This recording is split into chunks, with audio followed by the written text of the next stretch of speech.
கேட்ராக்டுங்கிறது அது ஒரு ஏஜ் ரிலேட்டடாக வர்ற காம்ப்ளிகேஷன். 99% வந்து ஏஜ் ரிலேட்டடாக வயசு போக போக கால்சியம் டெபாசிட் ஆகி அந்த லென்ஸில் வந்து கால்சியம் டெபாசிட் ஆகிறதுனால அது ஒப்பேக் ஆகிடுது. ஒப்பேக்னா ஒளி ஊடுருவ முடியாமல் போயிடுது. கொஞ்சம் கொஞ்சமாக போய் உங்களுக்கு அப்படி திரை போட்ட மாதிரி இருக்கும். பிறகு கண்டு கம்ப்ளீட்டாக தெரியாது. நீங்கள் டார்ச் அடித்து பார்த்தீங்கன்னா வெள்ளையாக தெரியும் லென்ஸு. யூஸ்வலாக லென்ஸ் வந்து வெளியில் டார்ச் அடித்து பார்த்தீங்கன்னா தெரியாது. அது வந்து ஏஜ் ரிலேட்டடாக வர்றது தான். அதை வந்து நீங்கள் இல்லாமலாம் செய்ய முடியாது. கொஞ்சம் முன்னே வரலாம், கொஞ்சம் பின்னால் வரலாம். 40 வயசில் வரலாம், 50 வரலாம், 60 வரலாம், அப்படி வரலாம்.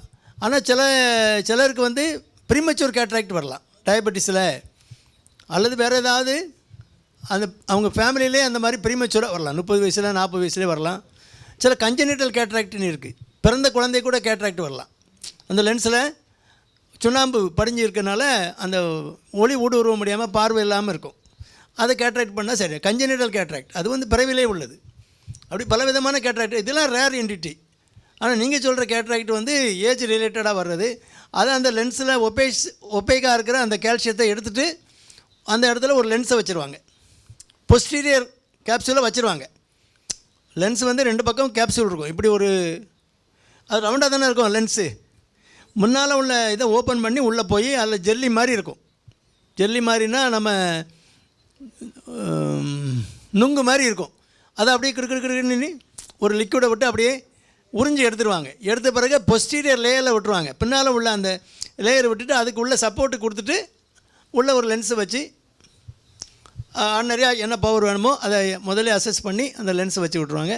அது லைஃப் லாங்காக இருக்கும். இதில் காம்ப்ளிகேஷன் ஆஃப்டர் கேட்ராக்ட்னு சொல்லி அந்த லென்ஸு பக்கத்தில் திரும்பவும் அந்த கேட்ராக்ட் வரலாம். அப்படி அது ரேர் காம்ப்ளிகேஷன். மற்றபடி ஏஜ் ரிலேட்டடாக வர்றது. அதை தவிர்க்கிறதுக்கு ரொம்ப வெயிலில் வேலை பார்க்குறவங்க அவங்களுக்கெல்லாம் கொஞ்சம் ஏழியராக வரலாம். பட் தவிர்க்கிறதுக்கான ஒன்றும் இல்லை. தவிர்க்கிறதுக்குன்னா நீங்கள் இப்போ 60 வயசு 65 70 வயசு அப்படி வரும்போது 65 வயசு வரைக்கும் இருக்கக்கூடாது. அதுதான் அதான் வழியை தவிர மற்றபடி அது பெரிய சின்ன ஆப்ரேஷன் தான். பண்ணிவிட்டு எல்லோரும் லென்ஸை வச்சுட்டு ஓட்டிக்கிட்டே இருக்கலாம். நான் என்ன தப்பு பண்ணேன், எனக்கு இப்படிலாம் வருதும்பாங்க. 85 வயசில் வந்தது பெரிய தப்பு. 85 வயசு வரைக்கும் இருந்தது தப்பு. அதுதான் தப்பு. நான் என்ன பண்ண முடியும்?